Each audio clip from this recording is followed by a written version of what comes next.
ismiyah itu bila isim yang mengawali jumlah tersebut. Jumlah ismiyah itu jika isimnya mengawali jumlah tersebut. Contoh, al-amiru hadir. Al-amiru hadir. Al-amiru itu lagi guys dengan saya Saiful Arifin, dan selamat datang di channel YouTube saya Saiful Arifin 7481. Di sini saya akan menyajikan konten-konten yang menarik bagi kalian semua mengenai tentang pendidikan, hiburan, dan game. Dan jangan lupa selalu berlangganan ke channel YouTube saya, yakni Saiful Arifin 7481. Oke guys, dengan cara klik tombol like, subscribe, komen, dan share video ini sebanyak-banyak mungkin ke kerabat maupun teman Anda masing-masing agar kalian tidak ketinggalan updatean terbaru video dari channel YouTube saya ini, yakni Saiful Arifin 7481. Oke, kali ini saya akan membawakan pembahasan yang berjudul ilmu bahasa Arab tasrif dasar. Ini ke arahnya sorof. Oke, buku yang saya bawakan kali ini adalah penciptanya adalah Daud Abu Umar. Oke, jika ada kesalahan dari buku tersebut, tolong kritikan di bawah ini ya guys. Oke, pembahasan pertamanya adalah kalimah dan kalam. Apa itu kalimah dan apa itu kalam? Cakupan materi pembahasan kali ini adalah susunan dasar kata. Apa itu dasar katanya? Apa itu katanya? Dan apa itu susunannya? Baik, itu saya akan membahas satu persatu. Yang kedua itu mengenali tentang isim. Ini ilmu bahasa Arab ya guys, ilmu yang paling dasar sebelum mempelajari bahasa Arab yang tingkat tinggi seperti alfiyah dan amiyah.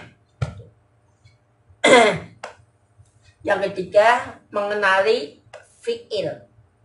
Apa itu fi'il? Nanti akan saya jelaskan nanti ya. Yang ketiga, apa itu huruf? Mengenai huruf di dalam bahasa Arab atau kalimat dan kalam. Yang terakhir, apa itu kalam? Mengenali kalam itu sendiri. Oke, cakupan materi yang pertama kita langsung saja bahas, yaitu kalimah. Dalam bahasa Indonesia adalah kata. Oke, sebelum ke pembahasannya, tonton video ini sampai habis ya guys. Oke, dan sebelum ke materi pembahasannya, saya ingatkan lagi, konten video ini hanyalah edukasi dan hiburan dan game semata. Ini hanya edukasi. Mau diterima monggo, mau tidak diterima ya monggo, terserah Anda. Mau buka YouTube silakan, mau tidak buka YouTube silakan. Tolong jika ada haters, tolong jangan dipublis. Oke, langsung blokir saja. Langsung saja ke cakupan materinya, yaitu al-kalimah atau kata dalam bahasa Indonesia. Oke guys. Oke, pengenalannya adalah dalam bahasa Indonesia kalimah itu dapat diterjemahkan dengan arti kata, dan layaknya dalam bahasa Indonesia di mana sebuah kata tersusun dari huruf abjad itu jika di bahasa Indonesia. Sedangkan di dalam bahasa Arab kalimah itu tersusun dari huruf-huruf hijaiyah. Tolong sebutkan apa saja huruf-huruf hijaiyah ya guys di kolom komentar ini ya guys. Oke. Contoh dari kalimah itu sendiri adalah fi, artinya di dalam. Sebenarnya fi itu huruf tapi masih dasar ya, tidak apa-apa lah. Naharun artinya sungai. Funduk hotel. Madrasatun sekolah. Iktarabun mendekat. Istighfarun minta ampun. Nanti akan ada tampilan di bawah ini ya guys, pembahasan dari materi tersebut. Di sini akan ada ya guys. Huruf-huruf hijaiyah. Dan huruf hijaiyah di dalam bahasa Arab itu berjumlah sekitar 29 huruf. Apa saja coba? Yo. Terus komen di bawah komentar ya guys. Huruf-huruf hijaiyah yang berjumlah sekitar 29 huruf itu apa saja? Dimulai dari alif, da, ta, sa, jim, ha, kho, dal, ra, za, sin, zin, sad, da, ta, da, ain, ghin, fa, qaf, kaf, lam, mim, nun, wawu, ha, hamsyah, ya. Itu huruf hijaiyah. Sedangkan huruf abjadnya A, B, C, D, E, F, G, dan Z. Kalimah terbagi menjadi 3 jenis. Apa sih itu? Di dalam bahasa Arab hanya ada 3 jenis kalimah dan begitu banyak kosakata. Ya, kosakata itu bahasa Indonesianya. Bahasa Arabnya kosakata itu adalah mufradat yang dimilikinya. Artinya tidak ada jenis keempat selain mereka. Apa saja huruf-huruf kalimah itu? Dan kalimah itu terbagi menjadi 3. Apa saja? Yang pertama, isim, fi'il, dan huruf. Contohnya isim, maktabun, ini meja. Ini yang saya pakai ini meja. Di dalam bahasa Arabnya maktabun. Maknanya meja. Fi'ilnya qara'a, membaca. Seperti saya ini sedang membaca dan menerapkan kepada anda semua mengenai ilmu bahasa Arab. Yang ketiga, huruf. Summa. Kemudian ini kata sambung di dalam bahasa Indonesianya ya. Terus lanjut, apa itu isim? Pembahasan berikutnya, apa itu isim? Isim merupakan kata yang menunjukkan atas makna sesuatu dan tidak dikaitkan dengan waktu tertentu. Lalu di dalam bahasa Arabnya waktu itu artinya zaman. Atau dalam bahasa Indonesia lebih dikenal dengan istilah kata benda, kata sifat, dan yang lainnya. Contoh dari isim itu adalah shaghirun, maknanya kecil. Muslimun, maknanya muslim. Mar'abun, lapangan. Ma'un, air. Semuanya ada di sini. Ciri-ciri isim. Ciri-ciri isim itu ada berapa coba guys? Yang berpendidikan bisa paham kan? Isim, ciri-cirinya isim itu apa saja? Isim memiliki beberapa ciri yang membedakan dari kata jenis lainnya. Dan di antara ciri yang dapat dikenal dengan mudah adalah berikut ini. 1. Dapat ditambahkan hamzah. Hamzah lam atau al di awal kata. Nanti juga ada kok pembahasannya di sini. Yang kedua, berharokat tanwin pada huruf terakhirnya. Seperti shohirun, itu tanwin. Yang ketiga, yang terakhir dapat berharokat kasrah secara asli dengan sebab tertentu.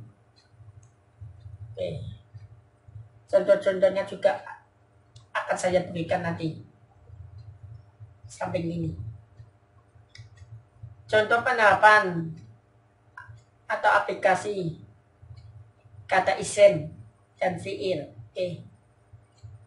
Di dalam Al-Quran surat An-Nasr ayat 1 yang berbunyi begini, idza jaa an-nasru wal fath, yang artinya ambillah pertolongan Allah dan kemenangan telah datang. Terus ada lagi al-hadis, as-siyamu junnatun, as-siyamu junnatun, Kuasa itu adalah sebagai perisai. Terus ada lagi surat Al-Fatihah ayat 4. Maliki Yaumiddin, yang artinya menguasai hari pembalasan. Itu contoh penerapan dari kata isim. Oke. Yang terakhir adalah fi'il. Apa itu fi'il? Fi'il merupakan kata untuk menunjukkan makna kejadian dan dikaitkan dengan waktu tertentu. Atau dalam bahasa Indonesianya lebih dikenal dengan istilah kata kerja. Contohnya fi'il itu takalam, berbicara. Dohika, tertawa. Tertawa ya guys. Dohika itu dohika. Dohika. Tulisannya ada di sini. Khosala, mencuci. Khoro'ah. Tadi itu apa artinya guys? Ciri-ciri fi'il. Fi'il memiliki beberapa ciri yang dapat membedakan dari kata jenis lainnya. Di antara ciri fi'il tersebut adalah dapat bersambung dengan tak fi'il, tak fa'il, nah, tak fa'ilnya. Yang kedua dapat bersambung dengan tak tanis berharakat sukun. Yang terakhir dapat bersambung dengan nun taukid. Contohnya Anda dapat melihatnya di sini ya guys.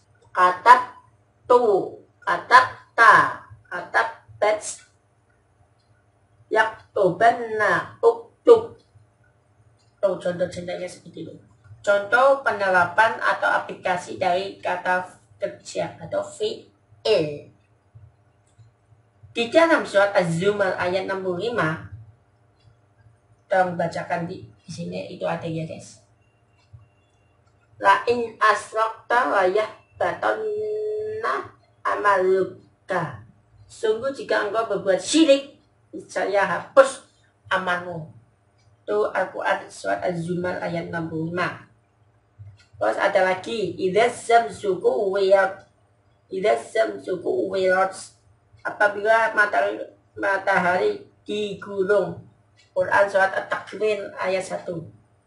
Wa yus'alunna yaumal qiyamah. Quran surat Al-Ankabut ayat 13. Dan pasti mereka akan benar-benar ditanya pada hari kiamat. Bismillahirrahmanirrahim. Assalamualaikum warahmatullahi wabarakatuh. Berjumpa lagi dengan saya Saiful Arifin. Dan kali ini saya akan melanjutkan pembahasan episode yang lalu, yaitu mengenai bahasa Arab, ilmu shorof. Dan tema kali ini adalah huruf. Apa itu huruf? Kita lihat saja pembahasan selengkapnya. Okay? Dan pembahasan kali ini mengenai tentang huruf di dalam ilmu bahasa Arab, terutama ilmu shorof. Oke? Dan langsung saja ke pembahasannya. Oke. Huruf. Apa itu huruf? Huruf ialah huruf lebih dikenal dengan istilah kata bantu atau kata hubung seperti dan, sehingga, terus maka. Itu di dalam bahasa Indonesia kata bantu seperti itu. Dan ia tidak dapat difahami makna seharusnya kecuali bila ia disambungkan, dirangkai bersama kalimah-kalimah yang lain. Di sini ada ya penjelasannya. Contoh huruf itu ada banyak sebenarnya di dalam bahasa Arab itu, yaitu summa, kemudian an, lan, tidak akan, fi di dalam, amma adapun, wan akhon, dan yang lainnya. Jika di dalam bahasa Indonesia itu adalah di dalam, di, terus ada, adapun, dan macam-macamnya. Itu di dalam bahasa Indonesia ya guys. Lanjut ke pembahasan selanjutnya. Huruf tidak bertanda khusus dan jumlah sedikitnya. Jumlahnya itu sedikit, tidak seperti fiil, isim dan sejenisnya. Tidak memiliki tanda atau ciri khusus untuk mengidentifikasinya, namun secara umumnya begini guys. Huruf tidak sulit untuk ditemukan atau diketahui atau ditemukanlah, karena susunannya itu begitu mudah untuk dikenal dan mudah untuk dijumpai, dan total kalimat jenis ini tidak sebanyak isim dan fi'il ya. Contoh penerapan huruf di dalam Al-Quran dan hadis. Oke, begini. Wattur, demi begitu. Quran surat At-Tur ayat 1. Wattur, itu kan ada huruf wawu, itu demi. Wal asri, itu demi. Wal asri masa, berarti demi masa. Itu surat Quran Al-Asr. Wal asri. Yang ada di pembahasan berikut ini adalah wattur, demi begitu. Quran surat At-Tur ayat 1. Yang kedua contohnya anil naba'il adim. Anil artinya itu tentang berita yang besar. Quran surat An-Naba ayat 2. Yang ketiga contohnya la tasubbu ashabi, artinya jangan kalian mencela para sahabatku. La ada huruf la nafi bersumber dari al-hadis.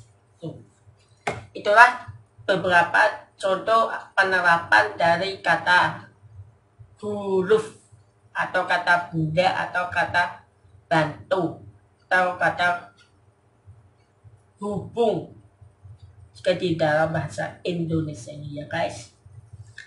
Pembahasan selanjutnya adalah al-kalam. Apa itu kalam? Kalam atau kalimat atau kata dalam bahasa Arab hanya terbagi menjadi 3 jenis, yaitu isim, fi'il, dan huruf tadi.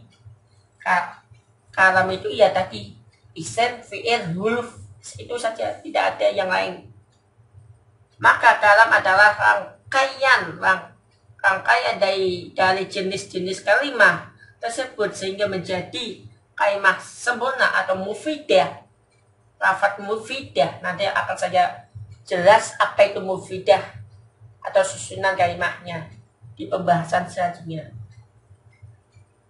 yang maknanya dapat difahami secara jelas, dapat dimengerti oleh lawan pembicaranya. Kalam atau kalimah bisa disebut juga sebagai jumlah mufidah. Nanti saya akan jelaskan di pembahasan selanjutnya. Contohnya itu adalah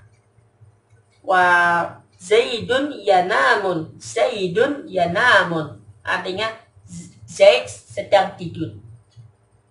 Contohnya lagi al-ilmu nur, ilmu itu cahaya. Zaidun yanamu, Ahmad yanamu. Contoh selanjutnya lagi dhahaba Zaidun, telah pergi Zaid telah pergi. Contoh selanjutnya ja'a Aliyun, telah tiba Ali.